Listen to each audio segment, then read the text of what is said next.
nicer club. Yeah, they're great people. They deserve it. What about this first half when you went in with the instinct? Unbelievable up there, isn't I? I thought I was going to get my head kicked in. George, I want to rise. He's getting a sack. Is this one of the happiest football days of your life? It's one of the best. Yeah, great crowd. Deserve it. George, they deserve it. There it is, baby. There it is, baby. So very, very pleased to welcome Mr. George Borg. George, if you can come in, a round of applause, please. Looking very dapper too. Take a seat, George. I haven't got you a pint, I'm sorry. I'll have to come in afterwards. Cheers, Mark. That's all right. No problem. I'll have a gin and tonic anyway. Oh, I've got a bit of a gin for you as well. So, guys, can I have your attention, please?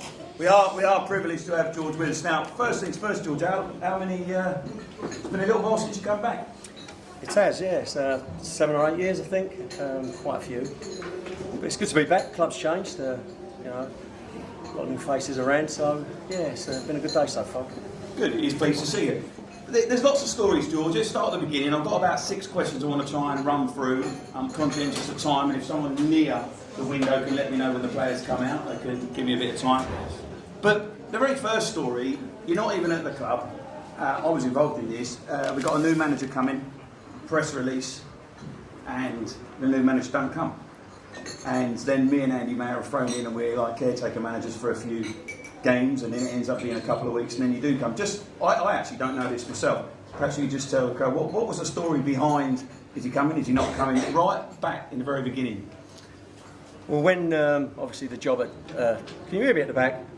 Yeah, I'll take the mic. When I was at Enfield, obviously we was very successful and doing really well. And the Aldershot job came up, so I did apply for it actually, and met the chairman and the directors, and the chairman at Enfield was happy that I did that. And then obviously once I got the job, he wanted money, which obviously weren't a part of my agreement. So I decided to just confront him, go back to him, and just say, look, you know, you've mucked a lot of people around. What I'm going to do is I'll stay here until the end of the season, but I don't feel very well and I probably won't turn up to many games. And he said, oh well, you might as well go. So, but it took him 2 weeks to decide that, and then thankfully the chairman and the board of directors at the time were very patient with me, and I'm so happy for that because I had 2 or 3 great years there. It was tremendous. I'll come on to that because the very first year was the start. You come on board, it was a little bit, we were behind the 8 ball, I think we were about mid-table. Rose up the table very, very quickly and ended that season winning the league. So a very successful period in your time. I think you probably made one mistake that year. You let me go at the end of that year. So, yeah. Well, you see, now I'm going to have a laugh at myself because the next question is, what next year spend £8,000 on a 33-year-old? So let's talk about the signing and how that came about of Gary Abbott. Well, I knew that we wanted to play attacking football. I knew that Aldershot demanded that, and they like to win and they like to score goals. Whilst I did get a bit of stick because he was 33, but I knew that Gary was more than capable of scoring goals if you put the ball in the box, because he's certainly not going to run around anywhere, that's for sure. But we worked on that he would always stay in the box. And I think that year he scored 40 goals, was it? It was a lot. Like that. But like you say, Mark, when you know, you was here and part of the good times, and Mark himself was very supportive, very good player, scored goals, and that's why he stayed. But whether he was going to score 40 goals the next year, Mark, I didn't have the chance to do that. Well, I can't argue with that, and I have to say to you that the signing of Gary Abbott, arguably since the new club, he is a fantastic goal scorer. And if he stayed a bit longer, I'm sure he would have beaten my record. One maybe small regret. I would have liked to have had a game up front with him. That might have been an interesting partnership. But going back to yourself, very successful, won the league, and then I'd like to just talk about a crazy 3 days in the football club with 2 cup finals in 3 days. And what's the George Borg view of that? Those of you who don't know, I've just set the scene. We had 2 cup finals in 3 days. One was the Hampshire Senior Cup, which this club took very, very seriously back then, and had 6,000 people through the gate to watch the Farnborough game. And one was the League Cup, which was the Isthmian League Cup. So 2 games in 3 days, crazy times, all very successful. Talk us through that. It was tough, but I think any cup final player should be up for it anyway. And you know, weren't a lot of motivation because I just said, you know, obviously if you want your last week's wages, go and win 2 cups. And fair play to the boys. I think it was on Monday, Bank Holiday Monday. We played Boreham Wood. I think it was at Slough. Yeah, I know we beat them, and then we had the big one against Basingstoke at Southampton. And unfortunately for us, we found ourselves down 10 men. I think 3 minutes into the game or 5 minutes into the game, and then Gary Abbott scored the winner in the 89th minute. So it was a great feat. It was brilliant to have the cup final at Southampton, and I think there was about 8,000 people there as well.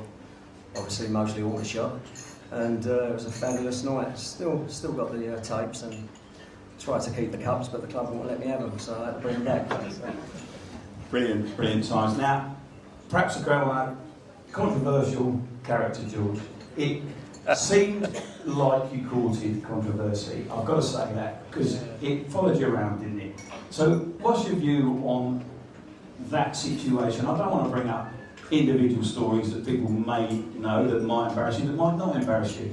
But there's been situations with players that you've fallen out with, and you've kicked footballs on the pitch while the game's going on. When I was playing, the referee is kicked a ball on the side, on the pitch, at the referee while we're playing. So, but I'm not knocking because you were very, very passionate. And my question isn't an individual piece. Why do you think it followed you around? Did you play up to that? Not really. I mean, I don't like controversy because I always get the stick, don't I? And I always come out as a bad person.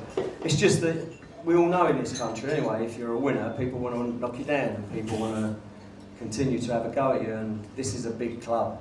You can see by the amount of people that's in this room and also the supporters that it gets, and winning is their demand, and so obviously I wanted to be a part of that, and it was just my mentality of winning. You know, I didn't care who we played against.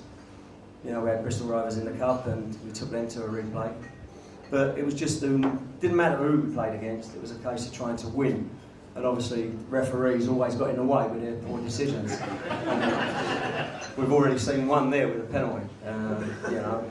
But then it's the manager that's going to get with the stick, and the manager has to sit in front of the chairman and the board of directors and explain why we're on a losing run. And so I try to just put passion into people, Mark, and you know, and sometimes I am over the top, and that's me, unfortunately, it's the way I am. And you know, I'm very black and white. You love me or you hate me, and that's your choice. But all I'm here to do is try and win football games, and that's the way I've always been. I think that's a fair answer. Would you? We'll start to round up, because I know the players will start coming out. Just got a couple of things left. One is about what you're doing now. But before we touch on that, would you have any regrets? Your time here, and I have to say, George's time here was very successful. A league championship, cups, and we established ourselves in the Ryman Premier as it was then. So we won the Division 1. We established ourselves. So you did have a successful time. But do you have any regrets? I mean, when you play, you make decisions, don't you? It's very difficult. Sometimes you just got to live by those. But would you do anything differently? No. It's not what he said to me outside, but it's a great answer. And one I was half expecting.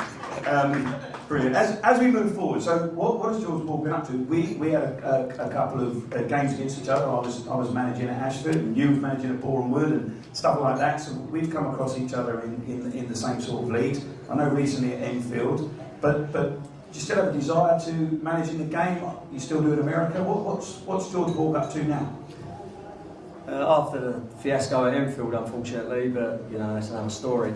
I've managed to be able to go back out to the States, and I'm actually taking the under-21 national team in the summer to prepare for a FIFA tournament. So I'll be doing that from the end of May till the end of September, and then hopefully come back to Aldershot and coach.